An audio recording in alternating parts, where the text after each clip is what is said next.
Intelligence report வந்திருக்கு. மாமா அக்கா கட்சிக்காரங்க 500 பேர் கூடுறாங்களாம். அந்த கட்சியிலே சார் 500 பேரு. யோ இவன் காசு கொடுத்து பொறுக்கு மேல இறங்கியிருக்கானுங்க. இன்ஸ்பெக்டர் விஜய் பிரகாஷ் தான் டார்கெட் தான். அவனை அங்க வர வச்சு உசு பேத்தி கைகளை பார்க்க போறானுங்க. அது நடந்துச்சுன்னா அது டிபார்ட்மெண்ட்டுக்கே கெட்ட பேரு. அவங்க மேல கையை வைக்காம பேசியே சுமத்தை கலைச்சு விட்டுருங்க. முக்கியமா இன்ஸ்பெக்டர் விஜய் பிரகாஷ் அந்த பக்கமே போயிடக்கூடாது. Okay sir.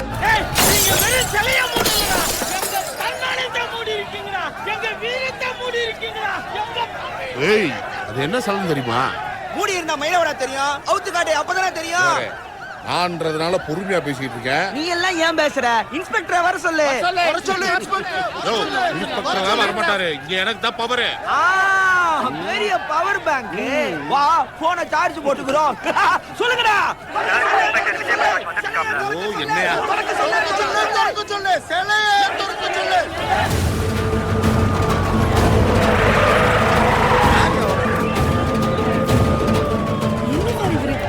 கேட்காம வந்துட்டார் பாருங்க. இருமா. ஏப்பா சுத்தமா சொன்னா கேட்க மாட்டியா? நீ வந்தா சிச்சுவேஷன் அவுட் ஆஃப் கண்ட்ரோல் போயிருப்பா. பிரஸ் மொத்தமும் வந்திருக்காங்க. வராத விஜய். மொத்த பிரஸும் வந்திருக்கு. ஆல் இந்தியா சேனல்ல இருந்து லோக்கல் யூடியூப் சேனல் வரைக்கும் மொத்தமும் வந்திருக்கு. பேரை கெடுத்துக்காத ஆபத்து. ஆபத்து இல்ல ஸ்தபா, ஆப்பர்ச்சுனிட்டி. கிடைக்கும் போதெல்லாம் கூச்சு வச்சுக்க.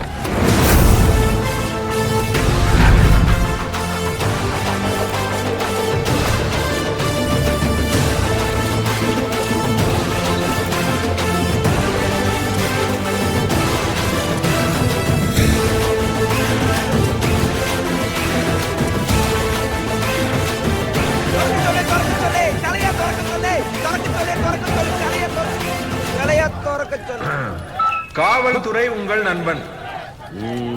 போராடுவது உங்கள் உரிமை. அறவழியில யாருக்கும் தொந்தரவு இல்லாம போராட்டம் பண்ற வரைக்கும் காவல்துறை உங்களுக்கு பந்தோபஸ்து அளிக்கும். Please continue. எங்களை பாக்குறதுக்கு அறவழியில போராட்டம் பண்ற மாதிரியா இருக்கு? நான் பாக்கலையே. நான் கண்ணில் பார்க்காத விஷயம் நடவடிக்கை எடுக்க முடியாது இல்லையா? ஏதாவது பண்ணுங்க, அப்புறம் பார்ப்போம்.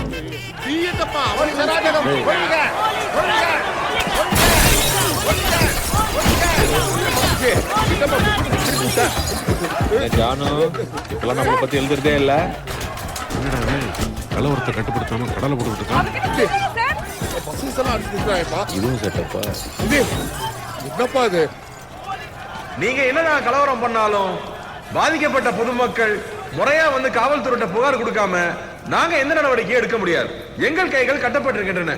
ஆனா போலீஸ்காரங்க தன்மானத்தை சென்ற மாதிரி ஏதாவது பண்ணீங்க, அப்புறம் எதுவும் கண்ட்ரோல் இருக்காது. பாத்துங்க. இருக்க மாட்டாங்களே.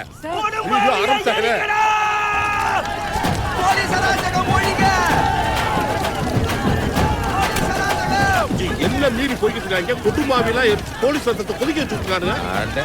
அவனே ஏதோ வாட்ச்மேன் பொம்மை எரிச்சுக்கிட்டு இருக்கான். நீ எதுக்கு போய் டென்ஷன் ஆயிட்டு இருக்க? சரி இது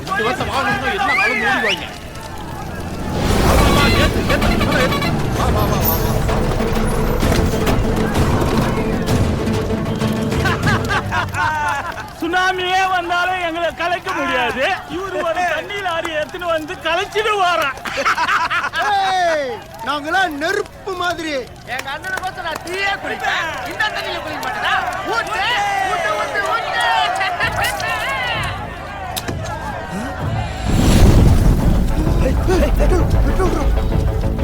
போலீஸ் இந்த மாதிரிலாம் பெட்ரோலை ஊத்தி எங்க அண்ணனை நீ கொளுத்திட முடியாது. எவன்டா சொன்னது? குடும்பாவை எரிக்கிறான், அவனே எரிச்சிட்டான்னு நான் கேஸ் எழுதுவேன். எழுதுருவான். டேய், இங்க எவனோ ஒருத்த நெருப்பு மாதிரி நானே. அவன்